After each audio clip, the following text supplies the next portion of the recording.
As a beginner YouTuber, I'm always looking for something that's going to help me with video production in general. I want something that's going to make it easier for me to edit, faster, and just look good. Unfortunately, I'm not a professional colorist and I don't understand a lot of the tools right now in Davinci Resolve to be able to get the best colors out of my image. I am a professional photographer. I've been using Lightroom and Photoshop for many, many years, but this year is the first time I picked up DaVinci Resolve.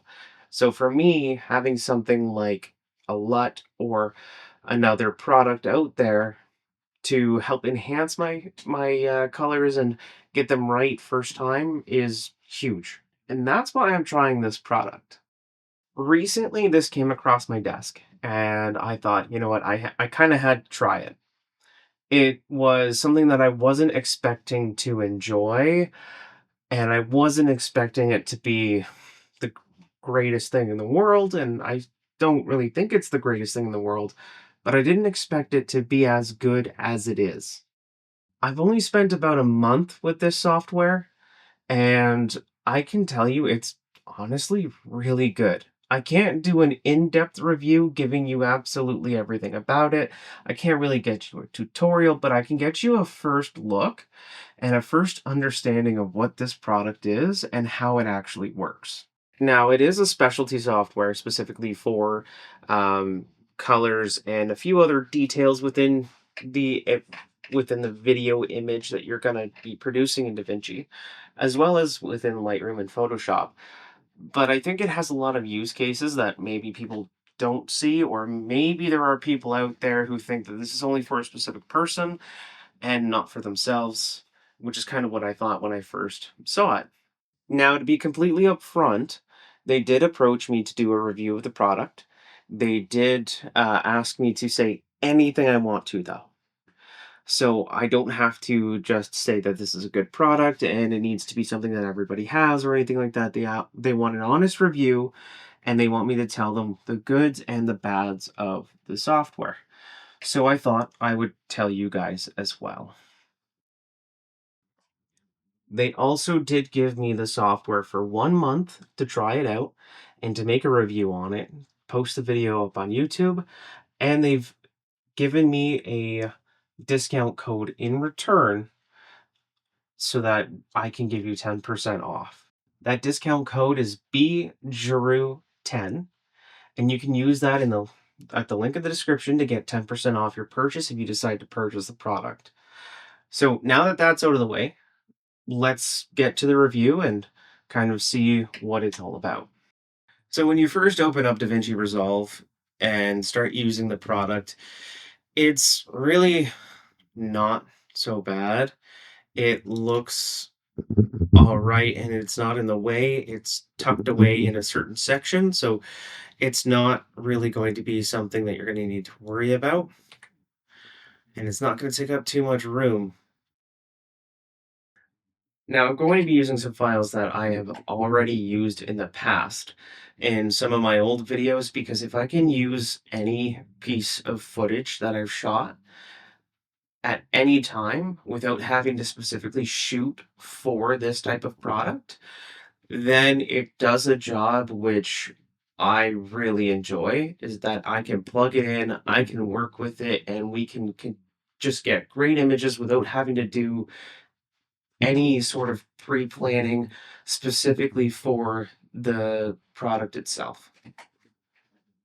Now, Dehancer specifically is a film emulsion software where it would take your images or your video here and turn it into a film-like product. It does a great job. I enjoy it a lot, actually, and I'll show you kind of what it can do. As you can see, this is a very, very nice shot of a building in a town shot with my drone. It's an old factory that no longer exists. I don't know if the building is still standing, but it was shot at around sunset. So it has beautiful colors already and great shadow detail. It has a lot going for it. So we're going to see if we can enhance this somehow with Dehancer.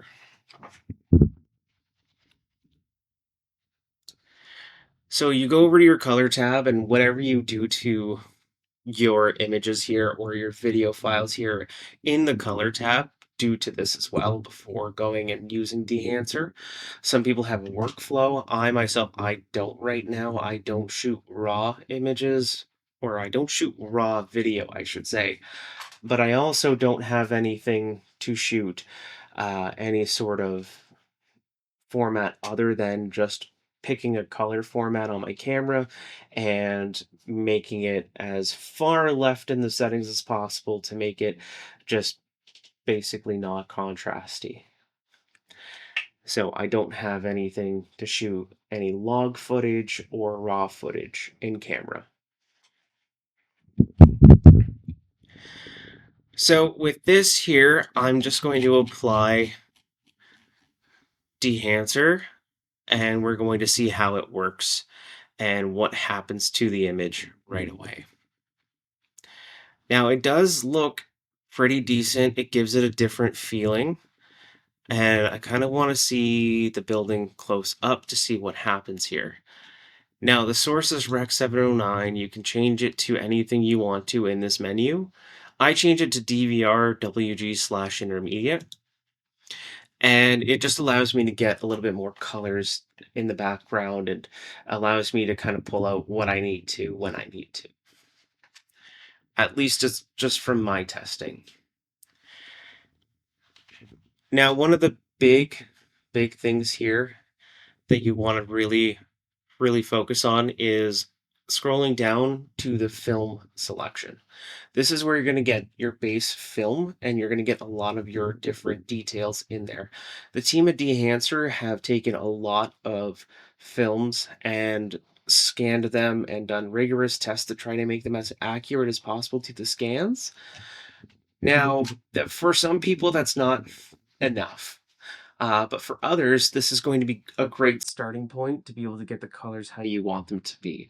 I have always preferred Kodak film, but I don't really like Fuji. And with this emulator, I find myself also really liking the Kodak colors, as I always have, and really disliking a lot of the Fuji colors. So it really does get the, I guess, essence of those films and those film stocks. So they did a really good job, and I feel it's very close in color definition as the actual film. So as you see here, it's currently Kodak Vision 3 250D. I'm going to go down to the Vision 3 200T and see what happens. See, this one here is a little bit more gray, a little less contrasty. And then the 250 adds a little bit more contrast, and I feel it's a little bit more blue in the sky. But then if I go down and we do the 500T, it's a lot more gray as well, and you see more grain. And the 50D, you see the blue. The oranges turned out a little bit different as well here, I feel. Just ever so slightly more contrasty. So that's where you're going to have your biggest difference between your films. They also have the Konica Impressive 50, which actually might be the one that I want to use. And then they have the Lomochrome films. They have a few other films here as well that I can run through. And they have also some black and white films up here with the Ilford HP5, which looks great. And the XP2 Super 400 looks very similar to what it is. I've used both of those films, and they've done a great job mimicking the colors and grain structure there. And then the Fuji colors, which this one I don't mind, Fuji Superia. However, it is 1600 ISO. This one is 200. It gives me probably the colors that I would want, as close as possible. And then you can choose your film developer. You can control the contrast. We'll set that back to 0.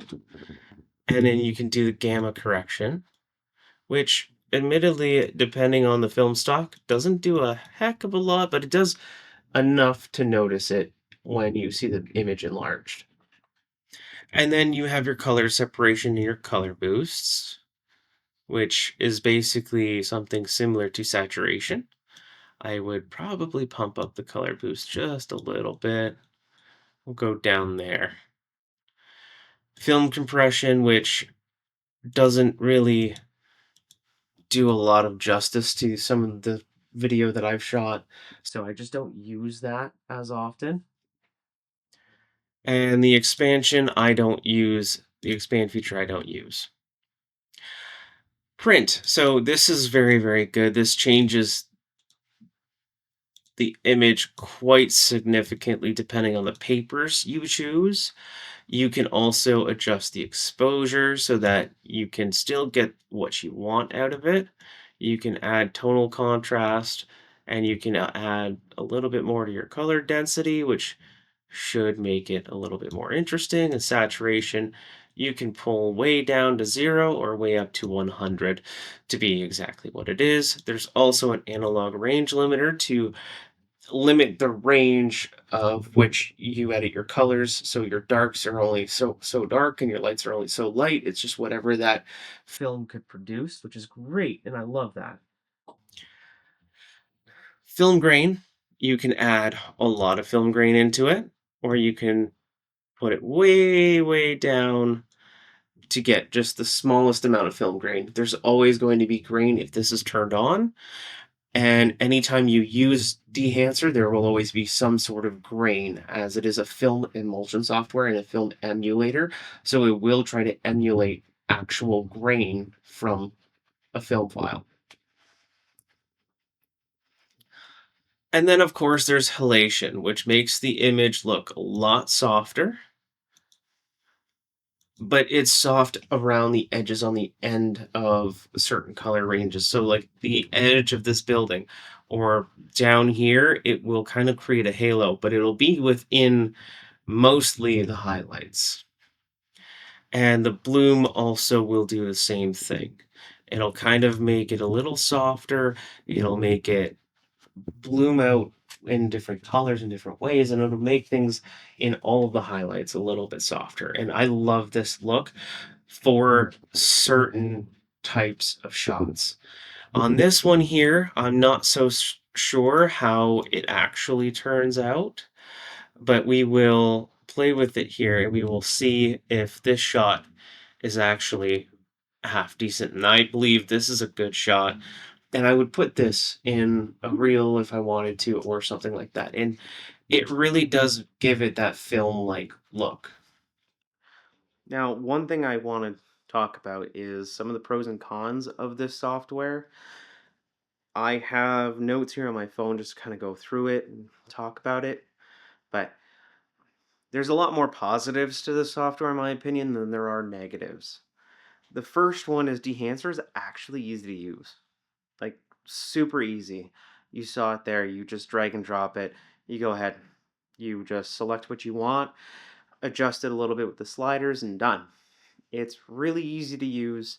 I have quite enjoyed it. It's cut my editing time in half because I don't have to worry about getting the colors right. I just got to get them close enough to get the video and enjoy my day. Now, there are many film stocks to choose from. I believe there's 63 different film stocks to choose from for editing photos. There's less than that, I think, for video. But again, they keep coming out with more. They keep adding to the database. So I think it's a great software and it'll keep improving over time. And while I do say that, there are a lot of film that you will use, you also have your own preference. So, maybe you stick to one or two different film types. For myself, will probably stick to about 4 or 5 of them. I really liked 4 or 5 of them for most of my shots. But then there's the odd time that maybe that shot looks better with another film type.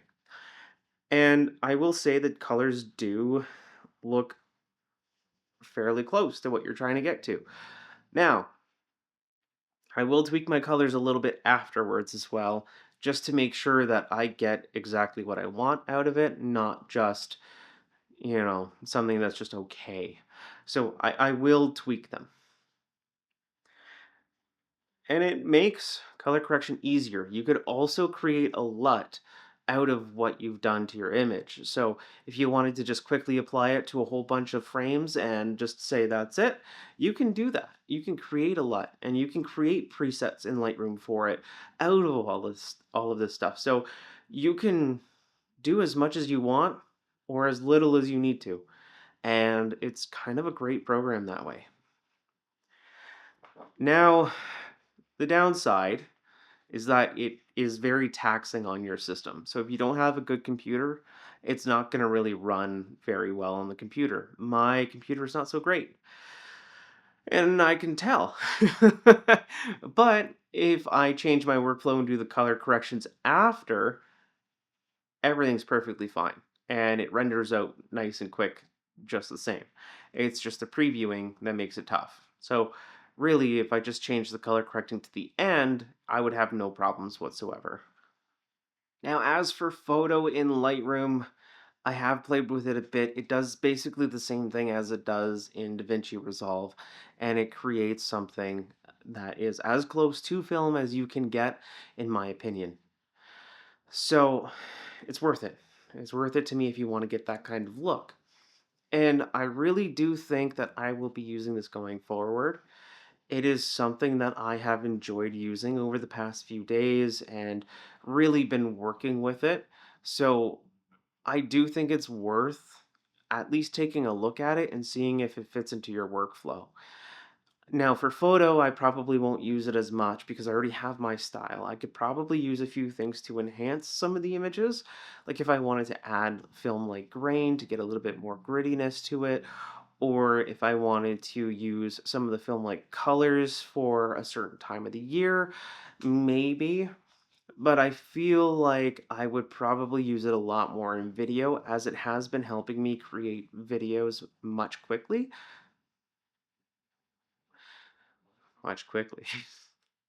It has been making videos much easier to make, I should say. So it is a product that I'm going to recommend. And like I said, in the description below, you can click the link and use code BDREW10 for 10% off. It is going to be great. You can go ahead, download it, try it for yourself, and then if you don't like it, you can unsubscribe if you want to. But I've been finding it so useful over the last few days that honestly, I think it's something you should look into yourself.